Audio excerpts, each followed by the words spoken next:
नमस्कार दोस्तों, स्वागत है आप सभी का आपके अपने यूट्यूब चैनल पर।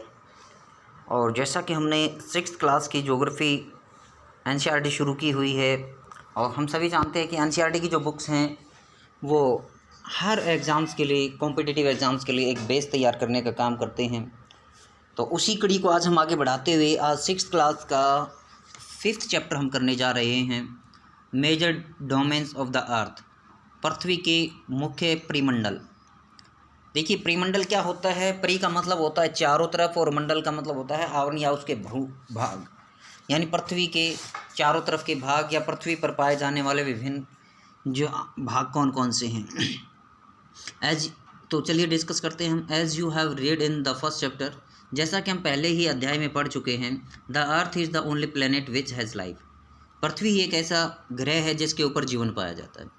Human beings can live here because the life sustaining elements of land, water and air are present on the earth। मानव जाति जो है वो इस पर रह सकती है क्योंकि केवल और केवल इस धरती पर ही यहाँ पर धरातल, पानी और वायु उपस्थित हैं, जिस वजह से मानव का जीवन यहाँ पर संभव है। The surface of the earth is complex zone in which 3 main components of the environment meet, overlap and interact. देखिए, धरातल की सतह, पृथ्वी की सतह जो धरातल है वो एक ऐसा जटिल जोन है, एक ऐसा जटिल क्षेत्र है जहाँ पर पृथ्वी के या पर्यावरण के महत्वपूर्ण 3 तत्व आकर के मिलते हैं या एक दूसरे के अंदर ओवरलैप हो जाते हैं, एक दूसरे से इंटरेक्ट करते हैं। देखिए, देखा जाए तो हमने ये आप बायो के अंदर भी इसको देखते हैं, इस कॉन्सेप्ट को, और यह आपका कॉन्सेप्ट ज्योग्राफी के अंदर तो बहुत अधिक महत्वपूर्ण है। और इसके अंदर किस प्रकार से ये जो इसके 3 जो एनवायरनमेंट के कंपोनेंट्स हैं उनमें क्या है, एक तो लिथोस्फीयर है, दूसरा आपका एटमॉस्फेयर है और तीसरा इसमें हाइड्रोस्फीयर है। और तीनों को मिला दिया जाए, तीनों को कंबाइनली जो है देखा जाए तो इन तीनों के अंदर जहाँ पर तीनों आपस में मिलते हैं उस जोन के अंदर आपका पाया जाता है बायोस्फीयर। तो ये 3 मंडल हैं पृथ्वी के और चौथा मंडल इन्हीं को तीनों को मिला करके बनता है। तो यहाँ पर क्या है, देखिए, the solid portion of the earth on which we live is called the lithosphere.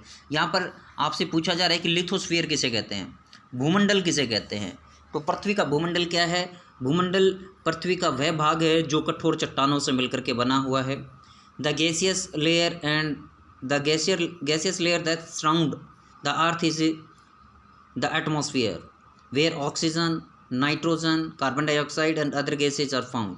उसके अलावा जो वायुमंडल है, वायुमंडल विभिन्न गैसों का आवरण है जो कि पृथ्वी के चारों ओर से कवर किए हुए हैं, ढके हुए हैं। इसमें ऑक्सीजन और नाइट्रोजन जो है प्रमुख गैसें हैं।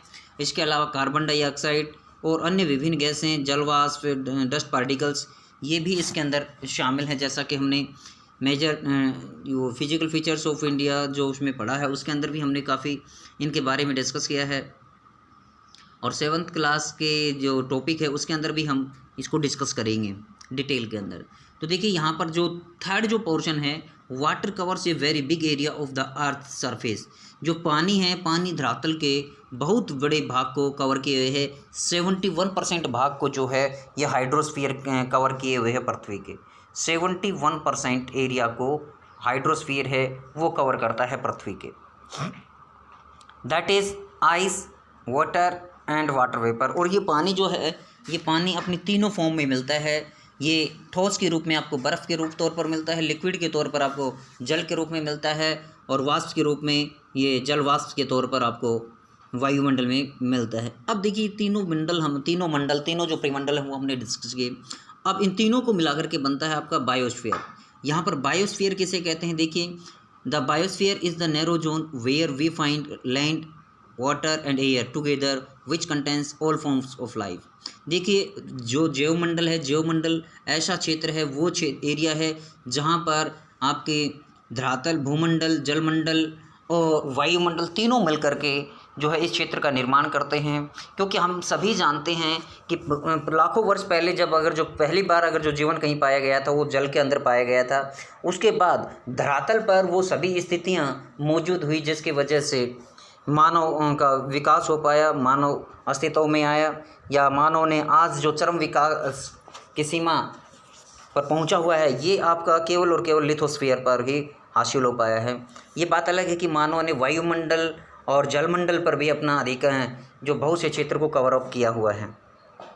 तो अब हम देखिए एक एक करके इन सभी मंडल्स को जानेंगे। तो देखिए the solid portion of the earth is called the lithosphere. जैसा कि हमने पहले बताया, पृथ्वी की जो ठोस सतह है उसको भूमंडल कहा जाता है। It comprises the rocks of the earth crust, earth crust and thin layer of soil that contain nutrients element which sustain organisms.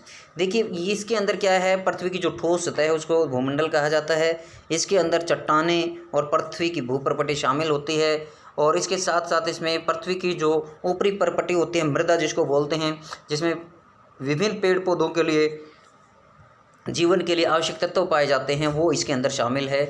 इसलिए ये जो लेयर है लिथोस्फीयर की ऊपरी परत, ये सबसे महत्वपूर्ण लेयर मानी जाती है। There are two main divisions of the earth surface. और यदि देखा जाए तो हम भूमंडल को दो मुख्य भागों में डिवाइड करते हैं। वो क्या है, the large land mass are known as continents. पृथ्वी के विशाल भूभाग जो होते हैं उनको हम कॉन्टिनेंट बोलते हैं।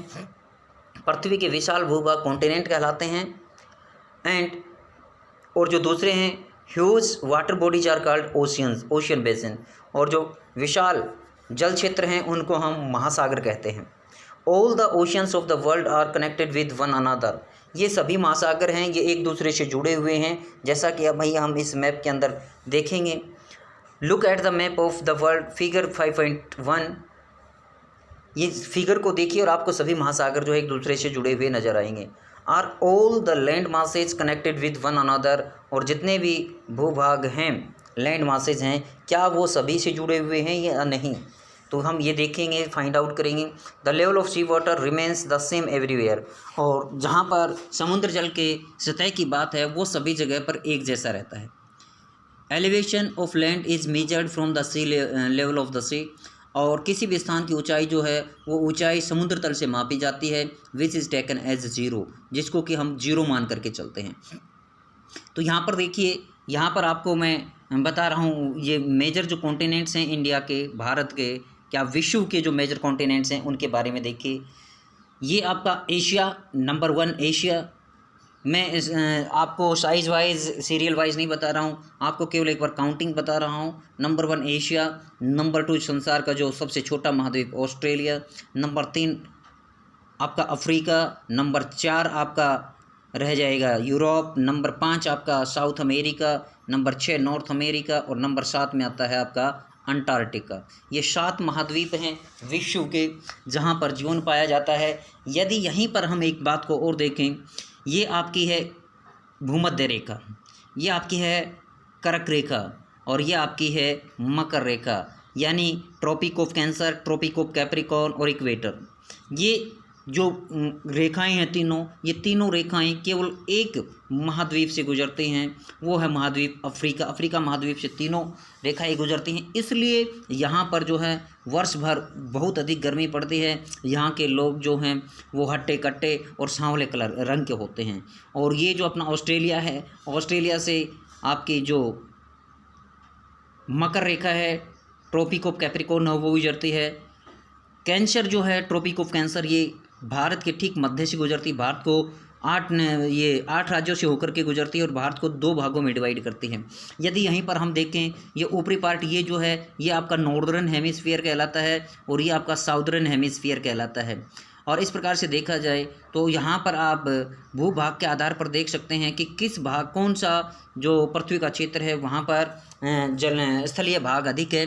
तो इसके से जो नॉर्दर्न हेमिस्फीयर है इसको स्थलीय गोलार्ध कहते हैं। यानी यहाँ पर सबसे ज़्यादा देखिए ये क्षेत्र, ये क्षेत्र, ये क्षेत्र और ये एरिया, सबसे ज़्यादा अगर जो पृथ्वी का पार्ट आता है, पृथ्वी का हिस्सा आता है तो वो उत्तरी गोलार्ध में आता है। दक्षिणी गोलार्ध में देखें तो मकर, आप विषुवत वृत्त से नीचे देखिए साउथ अफ्रीका है, कुछ पार्ट साउथ अमेरिका, कुछ पार्ट आपका अफ्रीका का आ जाता है और कुछ पार्ट आपका थोड़ा बहुत एशिया का आता है, नहीं तो ऑस्ट्रेलिया पूरी तरह से इसके अंदर है।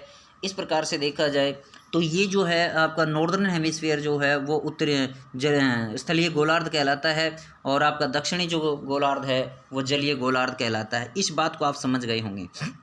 अब यहाँ पर आपको महासागरों के बारे में भी थोड़ा सा मैं बताता हूँ। ये आपका पैसिफिक ओशियन है, ये आपका पैसिफिक ओशियन है, ये इधर आपका पैसिफिक ओशियन है। क्योंकि पृथ्वी गोल है, यदि इसको हम दोनों तरफ से मिला दें इधर से और इधर से, तो ये पैसिफिक ओशियन एक हो जाएगा।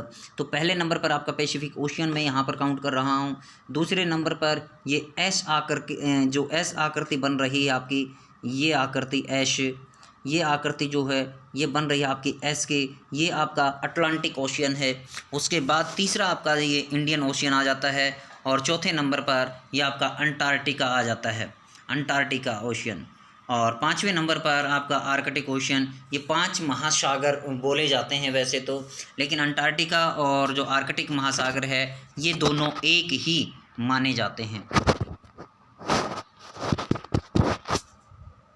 ये दोनों एक ही माने जाते हैं। ये आपको समझ में आ गया होगा, ये जो मैंने अभी डिस्कशन बताया है आपको।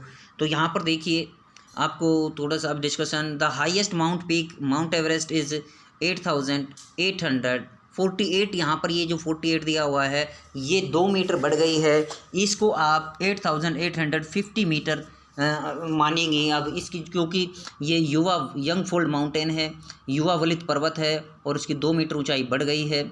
तो इसलिए इस पर्वत के यहाँ पर जो एनसीईआरटी के अंदर है ये थोड़ा सा आपका टॉप में ये मेजरमेंट है, ये जो डाटा है ये इसको आप करेक्ट कर लेना। 8,850 मीटर आएगा, समुद्र तल से ऊंचा है। The greatest depth of 11,022 metres है is recorded at Mariana Trench in the Pacific Ocean. यदि ये पूछा जाए कि संसार का सबसे गहरा महासागर कौन सा है तो वो पैसिफिक ओशन है, क्योंकि इसी के अंदर आपके मैरियाना ट्रेंच है जो कि 11,022 मीटर गहरी है। Could you imagine the depth of sea is much more than the highest point. क्या अब आपको यहाँ पर समझ में, आप कल्पना कर सकते हैं कि विश्व की जो सबसे ऊंची चोटी है माउंट एवरेस्ट, उससे भी कहीं गहरे समुद्र तल है विश्व का, जो कि 11,022 मीटर गहरा है। अब यहाँ पर देखिए कॉन्टिनेंट के बारे में यदि मैं डिस्कस करूँ, कॉन्टिनेंट के बारे में चलो नेक्स्ट वीडियो में डिस्कस करते हैं। आज हमने थोड़ा सा इसका जो है ये आपका एक तरह से बैकग्राउंड बनाई है इस चैप्टर की। आगे हम कॉन्टिनेंट के बारे में डिस्कस करेंगे इसके अंदर, कॉन्टिनेंट के बारे में, क्योंकि कॉन्टिनेंट को समझना बहुत ज़रूरी है। ये आपके जो 7 कॉन्टिनेंट्स हैं इनके बारे में विस्तृत नॉलेज होना बहुत ज़रूरी है। तो इनके बारे में हम नेक्स्ट वीडियो में डिस्कस करेंगे। Thank you, have a nice day.